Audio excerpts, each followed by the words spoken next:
Good morning সবাইকে, আমার নতুন একটা ব্লগে তোমাদের সবাইকে স্বাগত।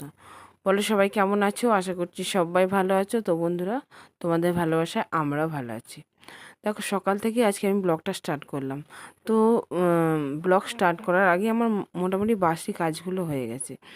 তারপরে দেখো, আমাদের বাড়িতে মাছওয়ালা, উনি আমাদেরকে মাছ দিয়ে যান। মানে যখনই আমরা মাছ খাই তখন এনার কাছ থেকে আমরা মাছ নিয়ে রান্না করি।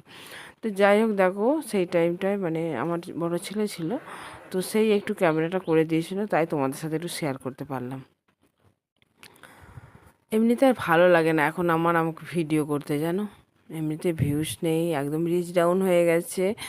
তো সেই জন্যে আর এখন একদম কোনো কিছুতে এত কষ্ট করার পর যখন ভিউজ না হয়, তো সত্যি মনটা কোথায় যে হারিয়ে যায়, ভালো লাগে না। আমরা যারা ভিডিও করি, কত কষ্ট করে ভিডিও করা, তারপরে এডিট করা, তারপরে সেখানে আপলোড দেওয়া কত সময় লাগে বলো দেখিনি।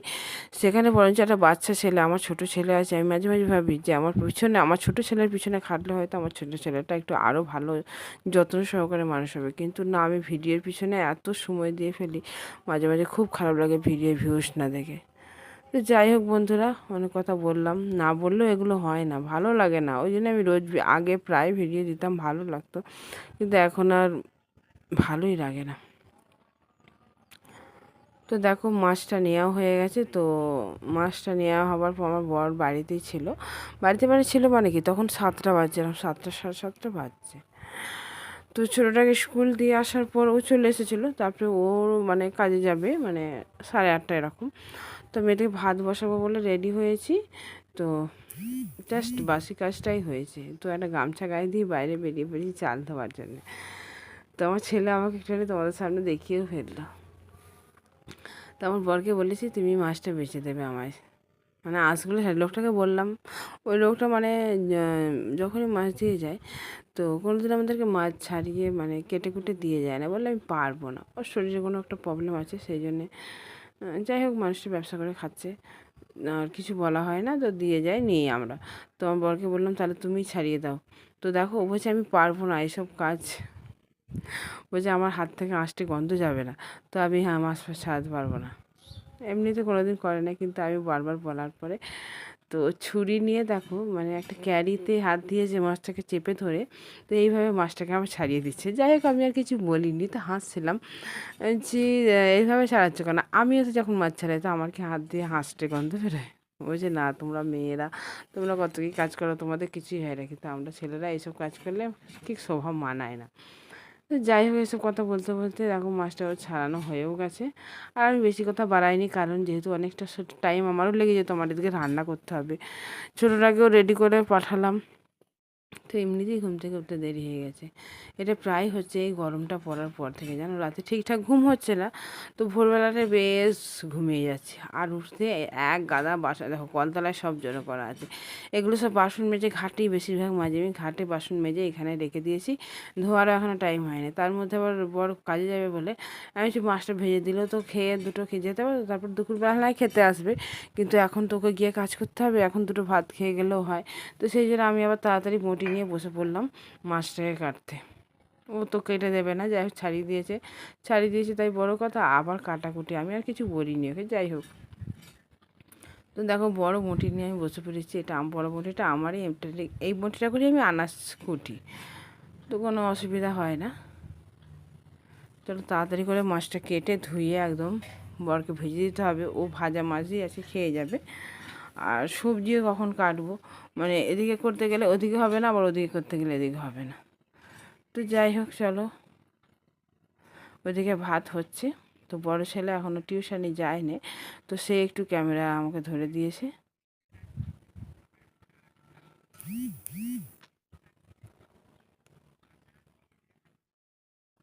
কাটতেও ভীষণ ভয় লাগছে যে হাত কেটে যায়। তো যাই হোক, মাছটা কেটেও ফেললাম।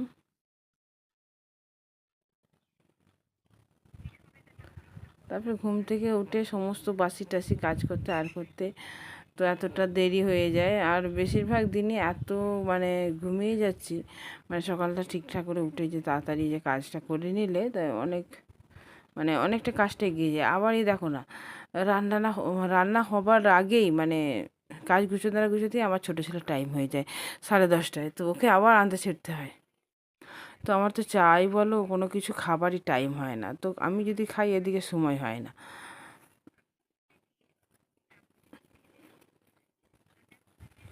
হয়তো আজকে আর হয়তো কিছু করব না, আমি এই মাছ নিয়েই দেখো না, এত বড় মাছ, এগুলো ভাজা তরকারি করা, সে করতে করতেই ব্যস্ত। আবার ছোটো ছেলেকে আবার সেজেগুজে আনতে যেতে হবে। সেজেগুজে মানে কি একটুখানি দূরেই, মানে আমাদের বাড়ির সামনে নয়, তো সেখানে রেডি হয়ে আবার যেতে হবে আমাকে। সেই ভিডিওটা তোমাদের সাথে ভালো খুব একটা আগে প্রথম প্রথম শেয়ার করেছিলাম, এখন আর শেয়ার করাই হয় না। তো তাড়াহুড়ো লেগে যায় জানো, সেই টাইমটা আমার, ওদের এমন টাইমে স্কুল, এমন টাইমে ছুটি, যে 10টার সময় হলে একটা আলাদা ব্যাপার ছিল। এই টাইমটা হচ্ছে একদম 7:30টায় স্কুল, তোমার 10:30টায় আবার ছুটি, 10:20 ছুটি, তার মধ্যে তোমাকে সমস্ত কাজ গুছিয়ে নিয়ে তো যেতে হবে। আবার এসে আর ভালো লাগে না যে কিছু কাজ করি, তো তার আগে আমাকে সব কিছু কাজ গুছিয়ে নিতে, তারপর ওকে নিয়ে এসে হয়তো আমি জলখাবার করবো, মানে জলখাবারটা খাবো, তাও ভালো, কিন্তু ওকে আনার পর আমার আর কিছু কাজ করতে ভালো লাগে। আর এমনিতে তো রোজেরই কাচাকুচি, কাঁচা শেষ হয় না আমার। সবাই বলে তোমার কাঁচা শেষ হয়নি, যেহেতু আমরা গ্রামের মধ্যে থাকি, আমাদের কাচাকুচি সব পুকুরের জলে। তোমরা তো দেখেছো আমাদের পুকুরটা, মানে খুব সুন্দর পরিষ্কার চকচকে জল। তো যত যাই হোক, পুকুরে কাচাকুচি বলো, বাসন মাজা বলো, যাই করি না কেন, আমি কলের জলে এসে আবার ভালো করে ধুয়ে পরিষ্কার তুলি। তো স্নানটা আমি করি না পুকুরের জলে, কলের জলেই করি। তো মাঝে মাঝে ইচ্ছে হয়, মানে এত সুন্দর চকচকে জল, তো সবাই বলে, কিন্তু আমি স্নান করি। আমাদের পাড়ার মানে এত বড় পাড়াটা সবাই আসে, কিন্তু আমি স্নান করি না, ভালো লাগে না। তো যাই হোক, অনেক কথা হলো। বাবার বাড়িতে নদী ছিল, পুকুর ছিল না, তো নদীতে আমরা অনেক স্নান করেছি জানো। এখন আর যাওয়াই হয় না নদীতে, কারণ জঙ্গলে ভর্তি হয়ে গেছে, আগের মতো নদী আর নদীর ঘাটের মতো নেই, সেই জন্য ঠিক খুব একটা যাওয়া হয় না। তো ভাইয়ের বউয়েরা বৌদিরা সব এসেছে, তারা তো যায় না,